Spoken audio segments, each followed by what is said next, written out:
students, welcome to Sunil's tutorial. I am Sunil Mirwani and today we will be doing this chapter called as ratio and proportion. Let's see what are different ratios called. If I have A upon B, then A square is to B square is called as duplicate ratio. Then A cube is to B cube is called as triplicate ratio. Then root A is to root B is called as subduplicate ratio.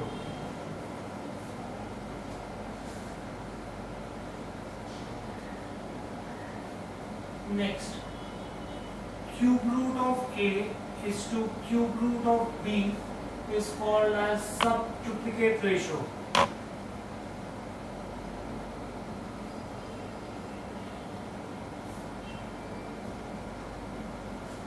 Then AB is to CD is called as compound ratio.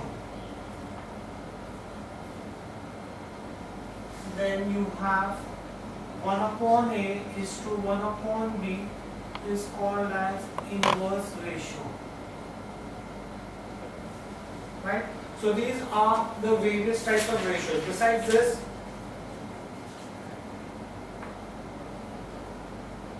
next, if A upon B is equal to C upon D, then A upon B is equal to B upon C, then B square is equal to AC, and where you have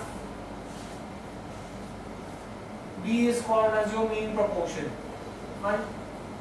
Or this is called as continued proportion. So if A upon B is equal to C upon D, then B square is equal to AC, and that is called as continued proportion. Moreover, if I have A upon B is equal to C upon D, then A is called as first proportion, B is called as second proportion, C is called as third proportion, and D is called as fourth proportion. Fine, do we get this in here? Next, let's see if some more formulas based on this. I can say that if A upon B is equal to C upon D, then B upon A is equal to D upon C. That means if I reciprocate both the sides, then that is called as invertendo.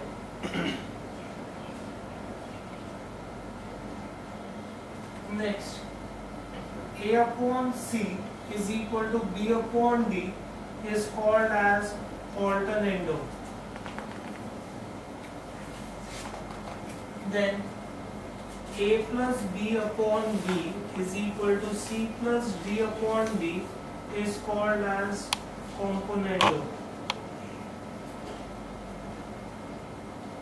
Then A minus B upon B is C minus D upon D is called as dividendo.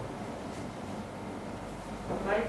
And finally, A plus B upon A minus B is C plus D upon C minus D is called as componendo and dividendo. Right? With all the basic formulas in place, now let's start with the sums. Fine? First sum, A is to B is 6 is to 5, B is to C is 4 is to 7. You have to find out A is to B is to C. Now if you look at the three ratios, you will see that B is common in all of them. You will see that B is common in all of them, right? So now what you have to do is, see guys, they've given you that A upon B is 6 upon 5, B upon C is 4 upon 7, whatever is the value of b in the second ratio, multiply the first ratio by that. That means now I will therefore say that a upon b is 6 upon 5. The value of b in the second ratio is 4. The value of b in the second ratio is 4. So you will multiply and divide by 4. This is 24 is to 20. b upon c is 4 upon 7. Whatever is the value of b in the first ratio, multiply this by that. Multiply the second ratio by that. So if I multiply, this is going to be into 5, 5. That is 20 upon 35. You will see that in the two ratios, you got the value of b identical. Therefore, you will say that a is to b is to c is 24 is to 20 is to 35. Right? You could further simplify this. No, 35 you have. You cannot further simplify this. Let's see the next one, guys. A is to b is 2 is to 3. B is to C is 5 is to 6. C is to D is 2 is to 1. They have asked you to find out A is to B is to C is to D. Right? Now, when they have given you 3, I have already explained to you how to do it with 2 ratios. When they give you 3 ratios and you have to find out ratio between 4 variables, first take 2 ratios at a time. See, they have given you A upon B is 2 upon 3. They have also given you that b upon c is 5 upon 6. Right? What is the common variable in the two ratios? The common variable in the two ratios is b. The common variable in the two ratios is b. Whatever is the value of b in the second ratio, multiply the first ratio by that. Whatever is the value of b in the second ratio, multiply the first ratio by that. So 5 and 5. Whatever is the value of b in the first ratio, multiply the second ratio by that. Right? So this is going to be 3 and 3. The value of b in the first ratio, multiplying the second ratio by that. So this is going to be 10 upon 15. This is 15 upon 18. Therefore, I now have a is to b is to c is 10 is to 15 is to 18. But they have asked me to find out a is to b is to c is to d. Right? Now, they have also given me the value of c is to d. C is to d is given to me as 2 by 3. What is the variable common in these two ratios now? C is the variable that is common in the two ratios. Between a is to b is to c and c is to d, the variable that is common in the two ratios is c. So, whatever is the value of c in the second ratio, multiply the first ratio by that. So, I will say a is to b is to c is going to be 10 into 2 is to 15 into 2 is to 18 into 2. Whatever is the value of c in the second ratio, multiply the first ratio by that. Whatever is the value of c in the second ratio, multiply the first ratio by that. Similarly, c upon d. Whatever is the value of c in the first ratio, multiply the second ratio by that. So you have 2 upon 3. You will multiply by 18 and divide by 18. So therefore you will get a is to b is to c is 20 is to 30 is to 36. And c is to d is 36 is to 54. Right? Therefore, you can say that a is to b is to c is to d is 20 is to 30 is to 36 is to 54. Right? Just in case the examiner wants to make the sum a little more tricky, he will give you a sum like this with 3 ratios and he will tell you find the ratio of a is to d. In this same sum, if I want to make the sum a little more tricky, I'll say that find a is to d. So what will be the value of a is to d? 20 is to 54. Fine, do we get this thing here? Okay. Next, let's move on to the next one.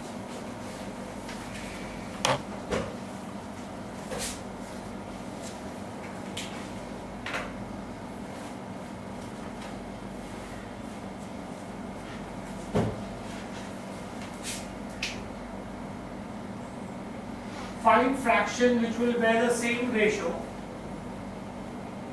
Fraction which will bear the same ratio, which will bear the same ratio to 2:5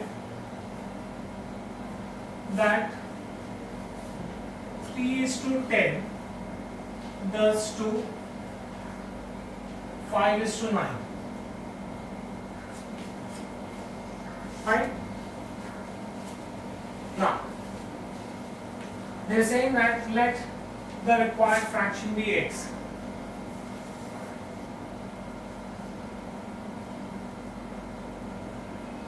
So now they are saying that find the fraction which will bear the same ratio to 2:5.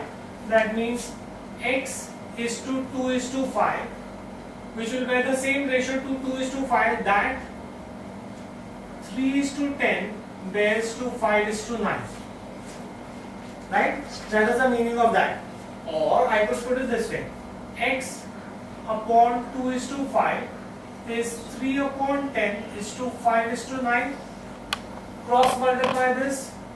5:9 x is 3/10 into 2/5. Right?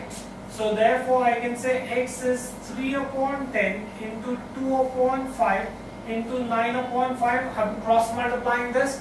So this is going to be 2 1s are 2 5s are. So x is 9 3s are 27/125. Fine, do we get this in here?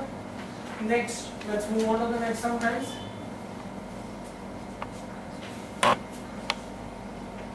Nine x squared minus 12xy plus 4y squared is 0. Find x is to y. Right? Now, 9x squared can be written as 3x the whole square. Right? 4y square can be written as 2y the whole square. 12xy can be written as 2 into 3x into 2y. Right? 3 2s are 6, 6 2s are 12. This is in the form a square minus 2ab plus b square. A square minus 2ab plus b square is a minus b the whole square. We are saying that this is equal to 0. Take square root. If I take square root, I'll get 3x minus 2y is 0 because square root of 0 is 0. Therefore, I can say that 3x is equal to 2y. Therefore, x upon y is 2/3. So my ratio of x upon y is 2/3. Next, let's see another sum, guys. Divide 2,500 among A, B, C in 2:3:5. Right? Okay. So what will be A share? 2,500 into the first ratio 2 upon the sum of the three ratios. 2 plus 3 5, 5 plus 5 10. Right, this is 500. So A share is going to be 500. Similarly, B share will be 2,500 into the second ratio upon sum of the three ratios. This is going to be 750. And finally, C's ratio is 2,500 into 5/10. 1250. So that will be the ratio of the three partners there. Right? Next, let's see the next sum, guys. Two numbers are in the ratio. Two numbers are in the ratio of 2:3. Two numbers are in the ratio of 2:3. If 10 is added to each,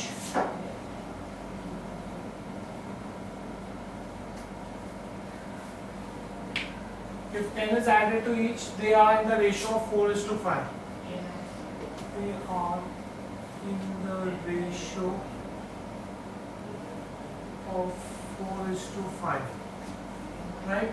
Find numbers. I have to find the two numbers. Right? Let's see how do we do this now. Two numbers. Let the two numbers be x and y.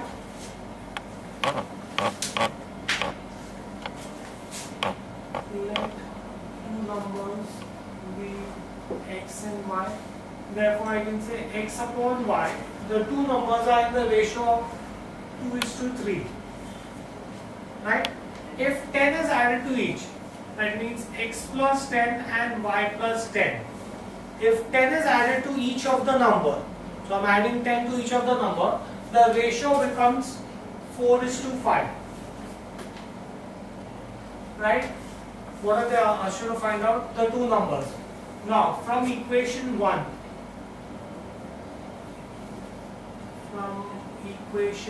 I can say that x upon y is 2 upon 3. Therefore, 3x is equal to 2y. Therefore, this is just simple cross multiplication. 3x minus 2y is 0. Similarly, from equation 2, x plus 10 upon y plus 10 is 4 upon 5. So I'll get 5x plus 50 is 4y plus 40. Right? So I'll get 5x minus 4y is minus 10. All this is equation 4. Right? Now, you can solve the two equations simultaneously and get the value of x and y. I'll multiply equation 3 by 2. Equation 3 by 2. So I'll get 6x minus 4y is 0 and 5x minus 4y is minus 10. Subtract the two equations. If I subtract, all the signs will reverse. So 6x minus 5x is x, this gets cancelled, is 10. Once you get the value of x, substitute the value of x in any one of the equation. Substitute x in equation 1. So I'll get 10 upon y is 2 upon 3. So 10 into 3 upon 2 is y. Y is 15. Find the numbers are 10 and 15. Right? Next, let's see the next one, guys.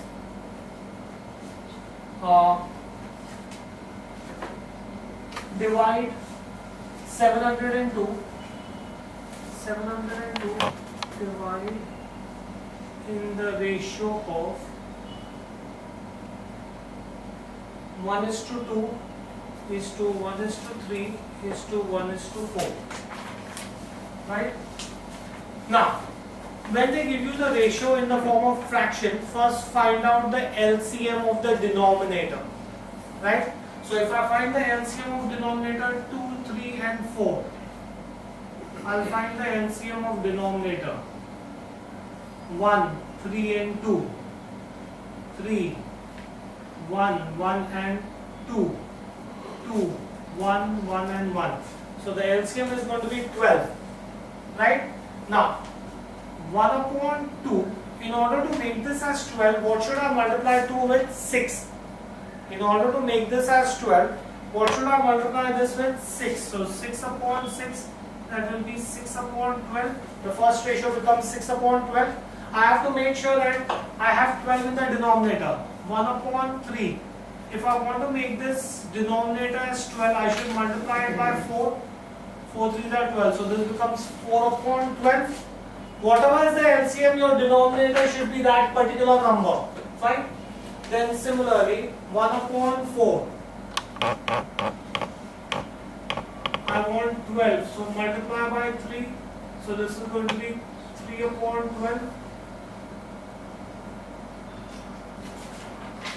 Right? So this is going to be 3 upon 12. Now since 12 is the common denominator, it gets cancelled. Therefore, the ratio is 6:4:3. Once you have the ratio without the fraction, then it is very simple to divide. So A share will be 702 into his ratio divided by sum of all the ratios. We did this previously also. So that is 6 plus 4, 10, 10 plus 3, 13. So when you divide this will come to 324. I'm not finding for B and C, that you will find on your own. Right? Next. Compare ratio of third proportion of 6 and 5 with fourth proportion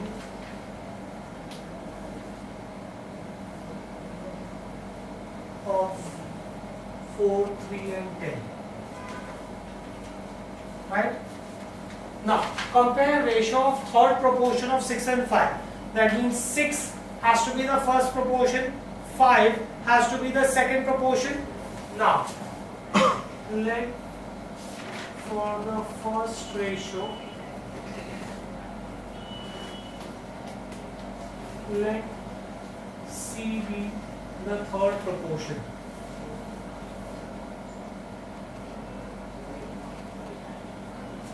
Right? Now if C is the third proportion, that means I can say that if I have only 3 numbers, that means they are going to be in continued proportion. For continued proportion, the formula we know is B square is equal to AC.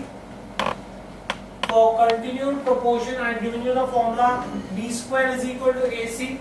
So B square, that is 5 square, 25 is 6 into C. So C is 25.6. So for the first ratio, the third proportion is 25/6. Now let fourth, for the second ratio, let D be fourth proportion. That means I can say that 4/3 is 10/D. A upon B is equal to C upon D. That's what is the fourth proportion. Therefore D is 10 into 3/4. 2 are 5 are 15/2. You have to compare the ratios. Therefore ratio of C upon D, the value of C is 25.6, the value of D is 15/2. Right? This can be written as 25.6 into denominator of denominator becomes numerator. So 2 will go in the numerator. 1s are, 3s are, 3s are, 5s are. Answer is 5.9. So the ratio of third proportion of the first to the fourth proportion of second is 5:9. Right? Next sum.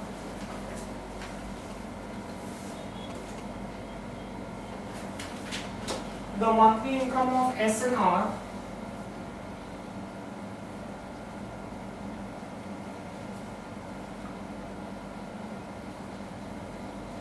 is in the ratio of 4:5.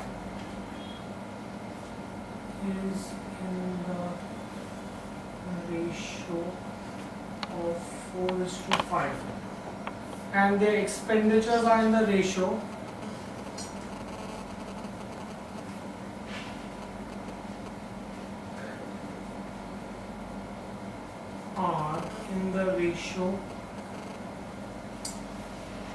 of 6:8. Right?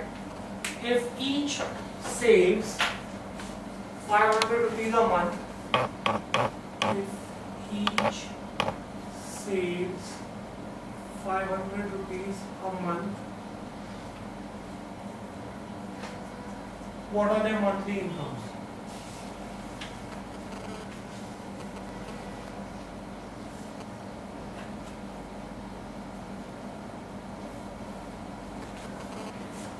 Right?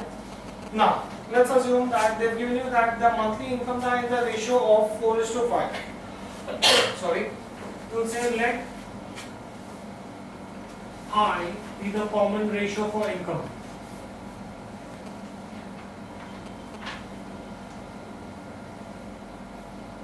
Therefore, their monthly income, they are saying, is in the ratio of 4:5. So that is 4i and 5i. I've taken common ratio, therefore I don't need to write is to. So their monthly income will be 4:5. So 4i and 5i. Let E be the common ratio for expenditure.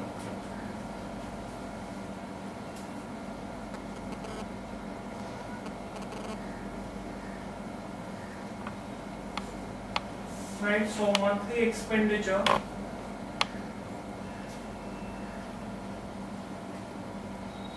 is in the ratio of 6:8. So 6E and 8E.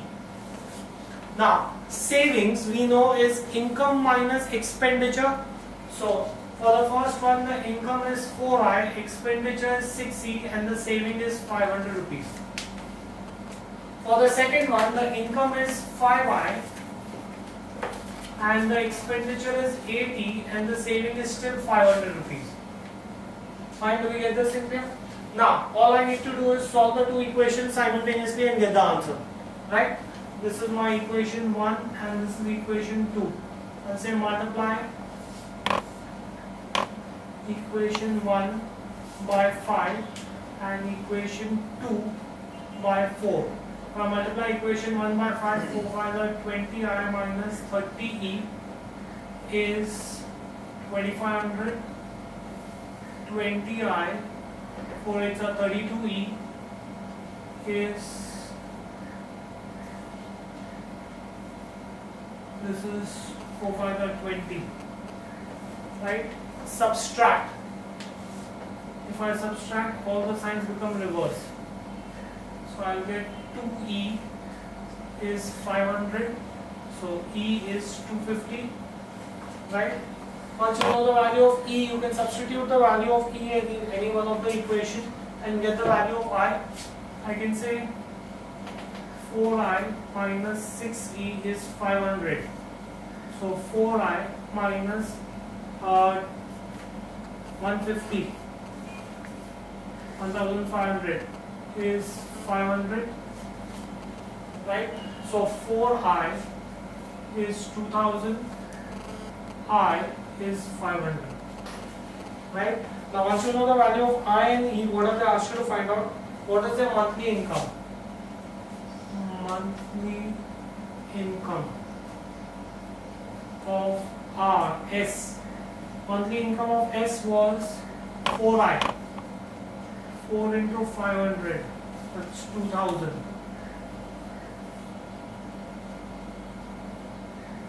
And S and R. R is 5I. 2500. Right? So that is going to be the monthly income of S and R. Right? Next, let's see another sum, guys. This is 9.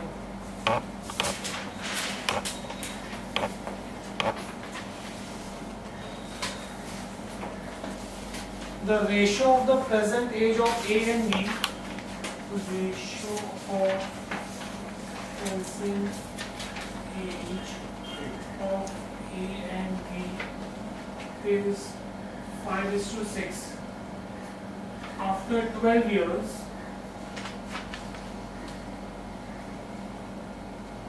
the ratio of the ages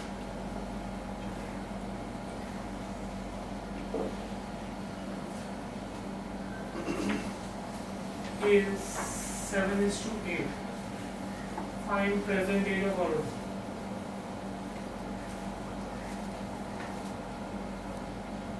Of A.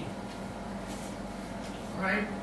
Now, they are saying that let X be common ratio. Therefore, what will be A's age? It's in the ratio of 5:6. So A's age will be 5x. A's present age. And B's present age will be 6x. If these are their present ages, what will be their ages after 12 years? After 12 years, A's age will be 5x plus 12, B's age will be 6x plus 12. But they are saying that after 12 years, the ratio of the ages, that is 5x plus 12 upon 6x plus 12, is going to be 7 upon 8. Right? Cross multiply.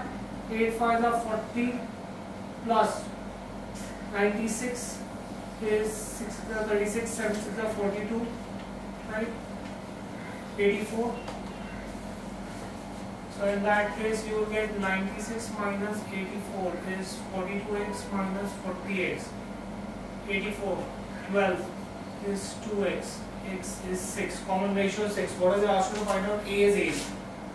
A's age is 5x. So 5 into 6, that is 30 years. A is 30 years. Right? Next. A square and an equilateral triangle each have side. A square and an equilateral triangle each have side 5 centimeters. What is the ratio of the areas? What is ratio of the areas? Right? Area of a square. Area of a square we've learned is nothing but length square. Right? The formula for area of a square is length square. So 5 square, that is 25. Then area of equilateral triangle. Area of equilateral triangle is root 3 upon 4 s square. That's the formula for area of an equilateral triangle. So that is going to be root 3 upon 4 into 5 square. That's 25. So that's 25 root 3 upon 4. Therefore, ratio of areas is going to be equal to area of square, that is 25 upon 25 root 3 upon 4. Denominator of denominator becomes numerator. So 4 will go in the numerator. So this is 25 into 4 upon 25 root 3. 25 gets cancelled. Answer is 4 upon root 3. So the ratio of the areas is 4 is to root 3. Next, let's see another sum, guys.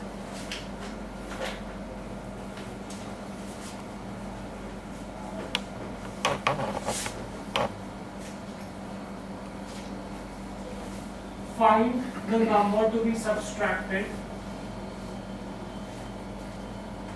Number to be subtracted from 8, 20 and 56.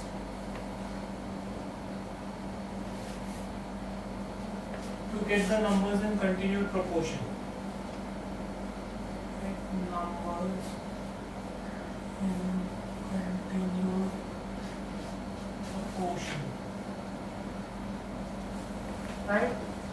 Let's assume let x be the number to be subtracted. Right? Now, if the numbers are in continued proportion, square of the center number should give you the product of the extreme numbers. Okay. Now, first of all, the new numbers will be what? New numbers will be 8 minus x, 20 minus x, and 56 minus x. That's the number I'm subtracting from each of the number. Therefore, I can say continued proportion means square of the center number should be product of the extreme numbers. 8 minus x into 56 minus x. Square of the center number should be product of the extreme numbers. Now this is in the form a minus b the whole square, a square minus 2ab plus b square. I am expanding this by using the formula, basic expansion formula. Expand this, multiply 8 with the whole bracket. So 8 into 56 should give you 448. Minus 8x minus 56x minus or plus x square, right? Plus x square gets cancelled on both the sides because this x square when it goes on the other side will become minus x square. So I have 400 minus 40x is 448 minus 64x. So I can say 64x minus 40x is 448 minus 400. 24x is going to be 48, x is going to be 2. The smallest number to be subtracted is going to be 2. Fine. Next, let's see another sum. Sum of cubes of 3 numbers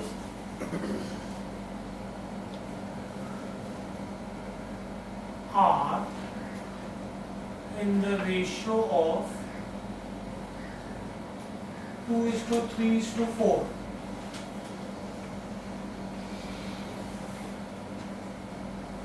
Sum of cubes of 3 numbers in the ratio is 1, 2, 3, 7, 5. Find numbers.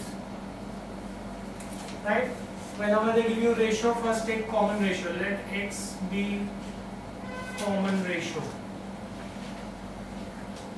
Therefore, the numbers will be 2x, 3x and 4x. They are in the ratio of 2:3:4, so the number will be 2x, 3x, 4x. Now they are saying that the sum of their cubes, sum means addition, cube,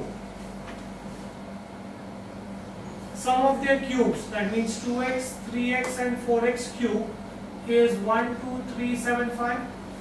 2 2s are 4, 4 2s are 8. 8x cube plus 27x cube, 16. 64x cube is 1, 2, 3, 7, 5.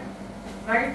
So, when you add this, you will get this as 99x cube is 1, 2, 3, 7, 5. So, you will get x cube is 1, 2, 3, 7, 5 divided by 99, which works out to 125. So, x is cube root of 125. X cube, 125 is nothing but 5 cube. So, x will work out to be 5. Right? Next. In a school trip,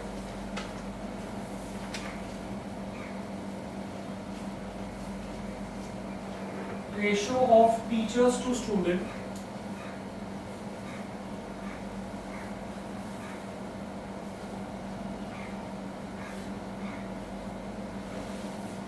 must be 1:12.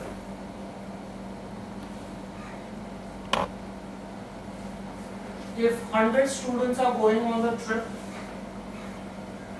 if 100 students going, how many teachers?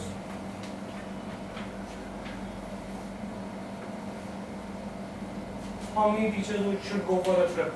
Right? Let's see this.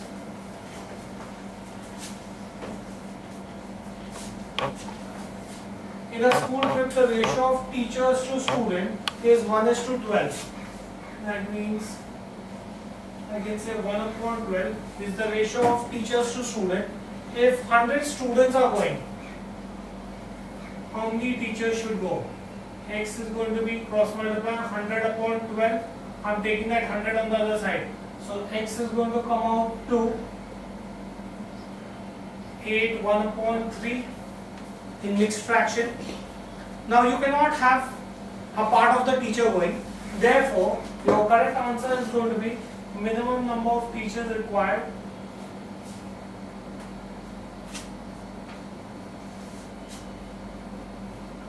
is 9. Right? You have to always take one number greater. Next, let's see another sum, guys. A varies directly as square of B and inversely as square of C.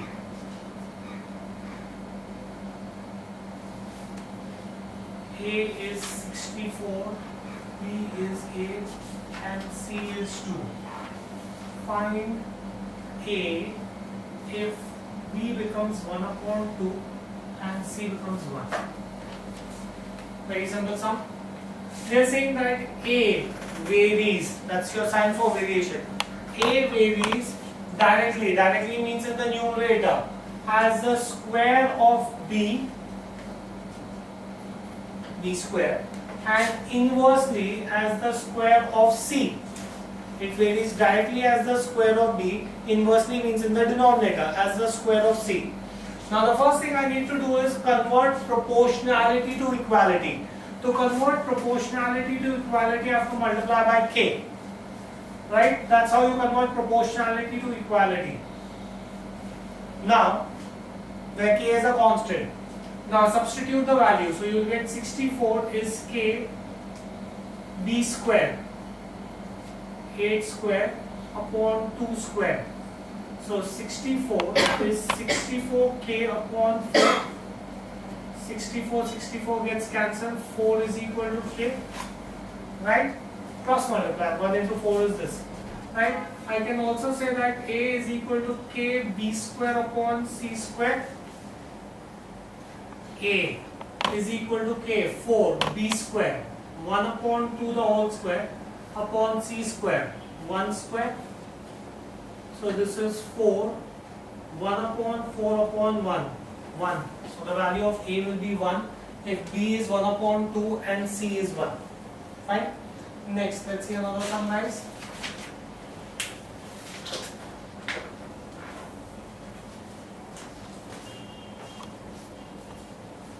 X plus 2y minus z is 1.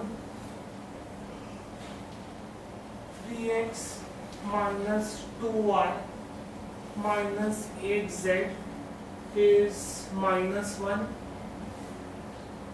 You have to find the ratio of x is to z. Right? Let's see the two equations. They give me x plus 2y minus z is 1. 3x minus 2y minus 8z is minus 1. Right? Add the two equations. If I add the two equations, I'll get 4x minus 9z is 0. Plus 1 minus 1 gets cancelled. So I'll get 4x minus 9z is 0. 4x is 9z. X upon z is 9 upon 4. And that is what they are asking to find out. Right? Okay. We'll stop this here for the day. Thank you very much.